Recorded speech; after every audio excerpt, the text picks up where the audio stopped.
Hi, today I want to talk about Plato on wisdom, specifically a dialogue of Plato's that's, I think, an especially interesting dialogue, though it often gets overlooked. It's called the Euthydemus. It is transitional. In the early dialogues, Plato is talking about the views of the historical Socrates, more or less.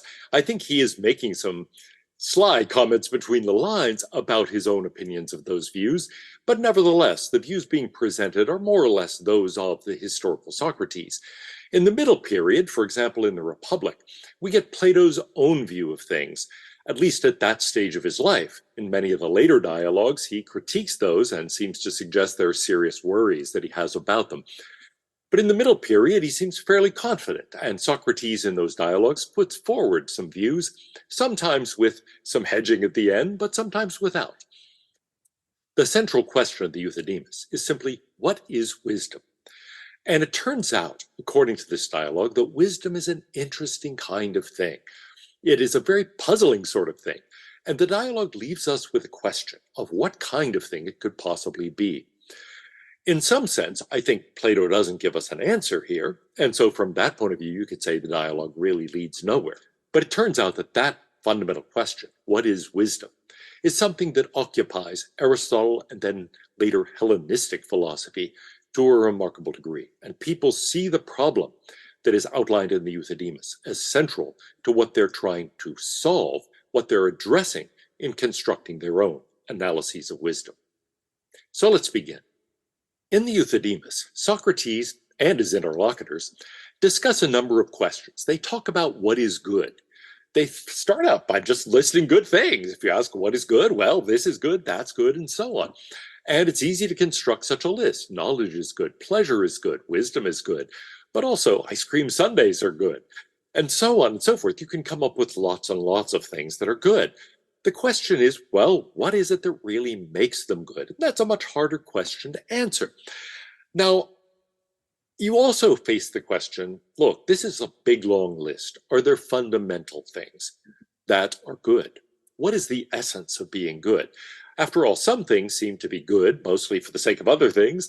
Some things are good in themselves. Some things really seem to be ultimate goods in the sense that they are foundational. Our desire for ice cream sundaes may mean that they're good, but it doesn't indicate that they're in any way fundamental or ultimate. But there are certain things, maybe, that have that kind of special status. So what are they? Well, Socrates is going to argue here that it's wisdom that is most fundamental. All of those other things may be good, but their goodness depends on their being used correctly, and wisdom is required to use them correctly. So the argument is basically that all sorts of good things are good, provided that they're coupled with wisdom. But uncoupled from wisdom, they may turn out to be bad. So there is going to be an argument here that it's really wisdom that is most fundamental. Without wisdom, other goods turn out to be not good at all. The general structure of the dialogue is this. We're going to explore the craft of wisdom. Plato here, as in many places, thinks about a craft analogy. Maybe wisdom is like the kind of skill you have when you understand a craft, like weaving or pottery. He's then going to sketch the structure of that craft and try to understand what it's like. What is the craft of wisdom, if it is a craft? That turns out to be hard because most crafts are all about producing a product. What is the product of wisdom? The conclusion is going to be, well, it's wisdom itself. And that makes wisdom a very weird kind of self-replicating craft. Along the way, Socrates advances a number of key ethical theses. These are ones that have a huge influence on later Greek philosophy. You can see them echoed in Aristotle and a variety of other thinkers. One of the most fundamental concerns happiness. Everybody wants to be happy. Everybody has a natural desire for happiness, and that's understood in the broadest sense. They want to do well, they want to live well, they want to thrive, they want to flourish. People value lots of good things on their way to flourishing or being happy, things like health, good looks, power, honor, good fortune, success, prosperity, etc., etc. There are many, many different things we value, and we think of them as part of a good life. We think of them as leading to happiness. So exactly how we should understand that relationship, that's complicated, and different philosophers have different views, but it looks as if happiness is a kind of ultimate goal, thriving, living well, And there are lots of things we think of as either means to that or components of that. Virtues are among those. And so in particular, people do value virtues like generosity, wisdom, kindness, honesty, and many, many others. But now we get the key move in the Euthydemus. Things other than wisdom are not always good. Socrates here asks a question that is familiar, perhaps, to readers of Immanuel Kant's Groundwork of the Metaphysics of Morals. What is it that is good without qualification? That is to say, good no matter what, good in all circumstances whatsoever. Well, if you remember Kant, he answers a good will. That isn't Socrates' answer. Instead, he says there is one and only one thing that is good without qualification, good under any circumstance whatever, and that is wisdom. Now, why does he think that's true? Well, the kind of argument Kant gives you is the kind of argument that Socrates gives here. In fact, I think Kant is really echoing the Euthydemus, but coming up with a different kind of answer to the fundamental question. Because the argument is this: without wisdom, these other things turn out not to be good at all. Just as Kant argues that without a good will, various other things that are normally good are not good at all. Now, why is that true? Socrates says other things can lead people to misfortune and even evil if they aren't guided by wisdom. Think about wealth. Wealth is something that can certainly help you become happy. On the other hand, it can also lead to unhappiness if it is not used wisely.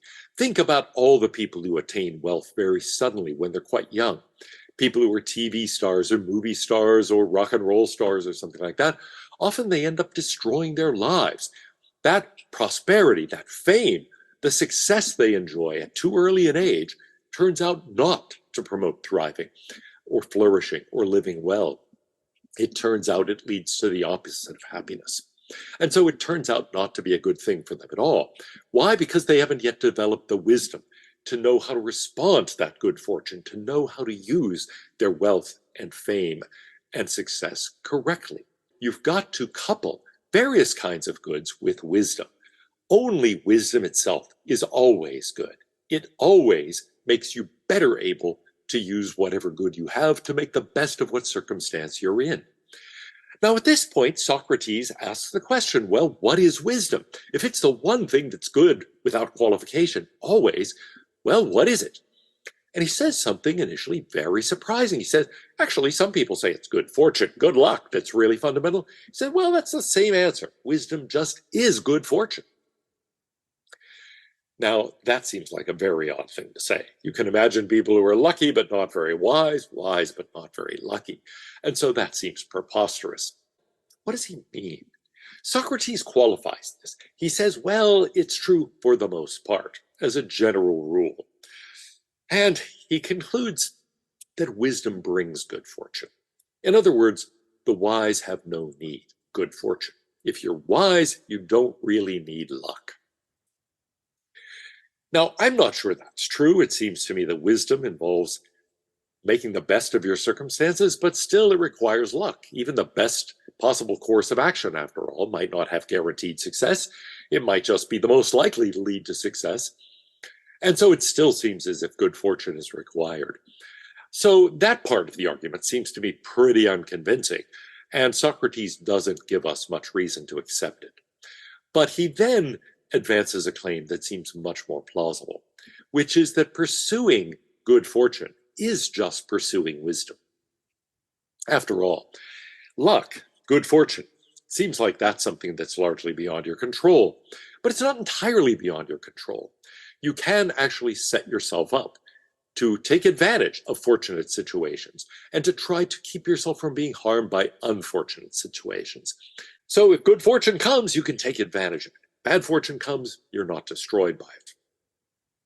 Well, pursuing that kind of strategy, pursuing good fortune in that sort of way, Socrates says, that just is pursuing wisdom. So it may not be that wisdom is good fortune, but it may be that seeking good fortune is the same thing as seeking wisdom. That's really what it comes down to. To seek good fortune, you've got to seek wisdom.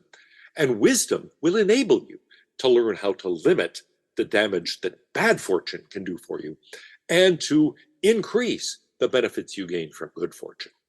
Well, Socrates says that having plenty of good things brings happiness. It does lead to thriving, to living well, because of the benefits those things yield. If they're used properly, they have to be used properly. And so wisdom is required. Used improperly, they can do harm. That requires not only intelligence, but wisdom. Not only do we have to know how to use things, but really know how to use things to promote happiness for the best outcome for ourselves and for people in general. So only wisdom, Socrates insists, is always or unconditionally good. You might think knowledge is, but that's not true. You can misuse knowledge. He says you can't really misuse wisdom. So here is Socrates' summary. Since we all desire to be happy, and we have been shown to be happy by using things and using them aright, and rightness and good fortune were provided by knowledge, what seems to be necessary, you see, is that every man in every way shall try to become as wise as possible. So that's our goal, to try to become as wise as possible. Now, commentators have attributed a remarkable number of theses to Socrates here, most of which, it seems to me, he is not claiming to hold. These theses include these: that agents perform every action to be happy. That's a view known as psychological eudaimonism. That wisdom is a means to happiness. Well, I think he does think that in a way. That wisdom is necessary for happiness. That wisdom is sufficient for happiness. That wisdom just is happiness. And that only wisdom is good. Now, I think most of those are things Socrates does not hold. He does seem to claim that we all desire to be happy. We all desire to live well, to thrive. He does think, I think, that wisdom is necessary for happiness. Otherwise, we're going to misuse the goods that we encounter and the good fortune we might encounter, and so we won't make ourselves happy. So without it, the things we value are going to lead us into trouble. I think he thinks that only wisdom is good unconditionally. So those things, I think he does believe. Is wisdom a means to happiness? Well, maybe not entirely by itself, but nevertheless, it is necessary for happiness, and in ordinary circumstances conducive to happiness. So he concludes this: wisdom is some kind of skill. It's a craft that includes at least the ability to use other things properly, to use them in order to thrive, to flourish, to live well. Well, is there a craft of happiness? Socrates here says we need to know how to make something and how to use it. How to acquire goods as well as how to use those goods once we've acquired them. What sort of art or craft is that? The question here is very similar to a question raised in the Republic. And there Socrates says this is the political art, the craft of the king, a matter of doing the right thing in the right circumstances in the state. So that is the art of politics, really, the craft of a king, of a ruler, of a leader. And that seems to be what we're after here. So in a strange way, this idea of a quest for wisdom turns out to be the essence of politics, the essence of leadership. But he does add something here in the Euthydemus that does not emerge as part of the story in the Republic. And that is that happiness requires not just knowing how to use things, but knowing how to make them. This is a little bit puzzling for a number of reasons. One is, it is remarkably different from what later emerges in the Republic. But the other is that craftsmen use tools to make things. They don't use what they make ordinarily, unless they're machine shop people who make tools. They don't ordinarily use what they make. The painter, for example, uses paint in order to produce the painting. The weaver uses various materials in order to produce the cloth. The potter uses clay, let's say, in order to produce the pot. The potter doesn't use other pots to produce the pot ordinarily. The weaver doesn't use other cloths to produce the cloth. It looks like Socrates is saying something odd here. Why does the craftsman have to understand how to make what's being used? The person who is, let's say, a skilled carpenter and uses saws and hammers doesn't really have to know how to produce saws and hammers. Might have to know where to get them, but that seems like a different matter. Now, maybe Socrates means that craftsmen need to know not only how to use tools, for example, but have to understand the use of the products they make in order to make them well. So, for example, if I am actually weaving things into cloth. I have to understand the uses of the cloth. I don't have to myself know the details of how all that works. But nevertheless, I have to know enough to know what makes something a good cloth. And that's connected to the use that other people are going to make of the cloth. Similarly, if I'm a potter producing a clay pot, let's say, I need to know how people use pots in order to understand what would make this a good pot. So maybe the point here is that in order to do what I do, it's not that I have to know how to make a potter's wheel or make the other tools of my trade. I have to know how people are going to use what I am producing in order to understand the criteria for success of what I'm doing. I need to know what is success in my craft. What would be involved in producing a good pot depends on how people are going to use those pots. So here's what we might be able to say. Crafts have products, skills are abilities to bring about something. And so what does the political art, the craft of a king, of a ruler, of a leader, bring about? Well, there's some obvious candidates, things like prosperity or freedom, peace. But they're good only conditionally. Prosperity isn't always good if we don't know how to use it in order to promote human thriving. Neither is freedom, neither is peace even. The only thing that's unconditionally good, that is good without qualification, is wisdom itself. So if wisdom has a product, it must be something that is unconditionally good, namely wisdom itself. But now that, Socrates notes, makes wisdom a very unusual kind of thing. It is a craft that is designed to produce itself. Wisdom is the craft of producing wisdom. And that seems like a surprising result. It's as if the craft of carpentry, let's say, is to produce the craft of carpentry. But that's not right. It's to produce the things that carpenters produce. And so there's something very odd about this. What emerges at this point in the dialogue is a kind of tension between a number of theses that Socrates is convinced are correct. One of them is that wisdom is the only unconditional good. A second is that wisdom is a craft. A third, that all crafts have products. A fourth, that an unconditionally good craft must have an unconditionally good product. Well, those things seem to imply that wisdom's product is wisdom itself. And so wisdom is a self-replicating craft. It is a craft dedicated to producing itself. Think of a club whose purpose is to replicate itself. The point of the club is to gain more members, let's say, or the point of the club is to actually reproduce this club. The club here is going to seed itself throughout all sorts of places. Maybe we start a club at our university and the whole goal is to get clubs like this at other universities. Well, what's this club about? It's just about reproducing itself. That seems odd. Now, maybe you might say, aren't all animals like this?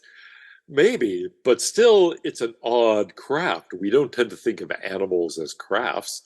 So this idea of an unconditionally good, self-replicating craft, whose whole point is its own self-replication, seems very hard to understand. It seems in a way ungrounded, just like the club whose only goal is to get more members or to produce more chapters. What's the point of that if it has no other purpose? So I think Plato in the Euthydemus leaves us with that puzzle. Wisdom is a sort of craft whose whole point, whose good character, stems from its being self-replicating. It does what it does well by virtue of replicating itself. The whole goal of the craft is to produce itself. But that seems really odd. How can we explain what that would be like? Why isn't it ungrounded and really lacking a purpose at its core? That's the puzzle that I think later philosophers try to solve.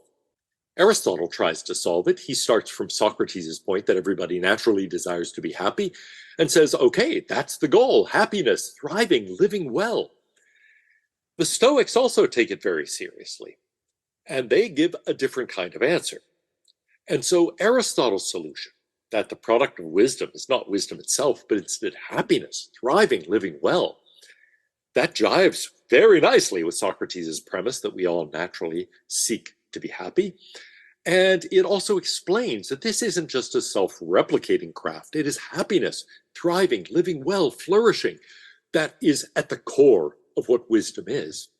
The Stoics react in a different way to this sort of tension that we've noted.